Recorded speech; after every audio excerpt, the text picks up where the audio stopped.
காலகட்டத்தில் படிக்கிற பிள்ளைங்களுக்கான ஒரே டென்ஷன் 12வது முடிச்சதுக்கப்புறம் என்ன சப்ஜெக்ட் படிக்கலாம் அப்படிங்கிறது தான். 12வது முடிச்சுட்டு ஒரு காலேஜ் சேர்ந்துட்டாங்கன்னு வைங்களேன், அந்த காலேஜுக்கு அப்புறம் நம்ம வாழ்க்கை எப்படி இருக்கும் அப்படிங்கிறது தான் இன்னைக்கு எல்லாருடைய ஒரு கேள்வியாகவும் ஒரு தேடலாகவும் இருக்குது. ஏன்னா இதுதான் அவங்களுடைய எதிர்காலத்தை நிர்ணயிக்க போகிற ரொம்ப குரூஷியலான டைம்.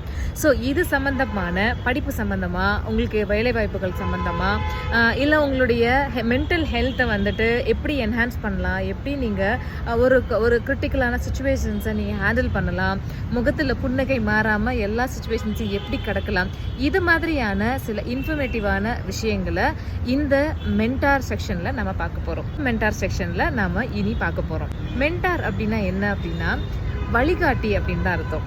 நான் இன்னிலிருந்து உங்களுடைய வழிகாட்டியா உங்களுடைய அகடமிக் ப்ரொஃபைல்லையும் உங்களுடைய ஜாப் ஓரியன்ட் ப்ரொஃபைல்லையும் அதே மாதிரி உங்களுடைய பர்சனல் லைஃப்லையும் உங்களுக்கு ஏற்படக்கூடிய மன வருத்தம்,